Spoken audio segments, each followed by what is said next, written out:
All right, welcome back. When pursuing a degree in higher education, it's not all that uncommon for someone to change their major, sure enough. But in some cases, they may want to choose to transfer colleges or universities altogether. Now, if that's the road you think you may be heading down, or you know someone who is, Miriam King is here from the University of Baltimore this morning with some tips that can get you off on the right path. So first and foremost, good morning. Well, good morning, Charlie. Now, this is a decision people make often, and it's not at all something they should feel negatively about, isn't it? It's very typical today for students to transfer either from a community college or from one four-year college to another. Now, in doing so, there are a couple of things they need to be aware of beforehand, both the financial side of it, because tuitions often change, fees often change, but you want to make sure you get the credits you've earned at that other institution, don't you? Yes, you do. And taking the credit question, students who have grades of less than C are likely not to be able to transfer those credits. And it's also very important to work with a transfer counselor and find out what will be transferable amongst those things you take. Now, when you work with a counselor toward doing that, is there a negotiation that can take place where basket weaving 101 at one university could work as an art credit at another school, or is it pretty much black and white? It's fairly black and white today. There's actually a system called ARTSYS that many colleges participate in, and in that case they've already done evaluation of the college's transfer credit, and it's pretty cut and dried.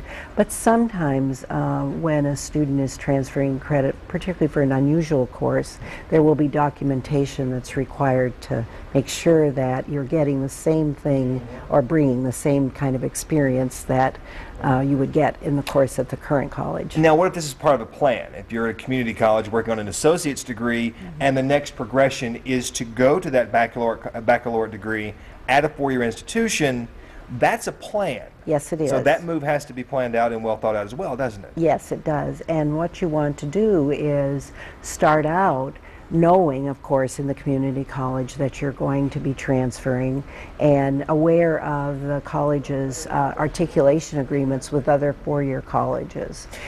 Some students want to transfer schools, though, and their GPA is disastrous. Yeah. I mean, below a 2.5, below a 2.0, and they still want to go to this other institution. That can create a whole new set of problems, can it? Yes, it can. First of all, it's important to bring that GPA up. And you can do that at the current college, or you can, if you've gone away, for example, to a four-year college, had a bad first-year experience, go to the local community college over the summer, or even to the college that you want to transfer to, and see if you can take summer school courses to demonstrate that you can do the work. Now, this is an example I think I can interject here, because if someone transfers and they see they're going to lose 6, maybe 12 credit hours, they can negotiate or work with that school on the front end through a counselor and make up those 6 to 12 hours during the summer before the fall ever starts. That's right. As a matter of fact, we talked about that. You can get right back on track if you plan ahead and do maybe a heavier course load through the semester or attend summer school. So as we make the decision to transfer, begin working with a counselor toward that decision. What are the other steps we can do toward getting our lives in order for that transfer? Because in some instances, it's going to be a geographical change as well.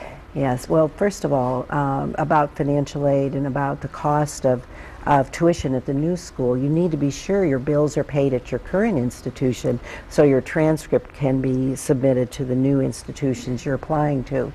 And then I would advise students, even if you've been to freshman orientation, it's a good idea to go through the transfer orientation. Get to meet people. Some of that orientation's done online. But come and take advantage of that. Meet the counselor at the new school, meet faculty, attend a class, visit, all those things that we say when you're going to college for the first time, apply again. All right, Miriam King with the University of Baltimore, thank you so much for your time.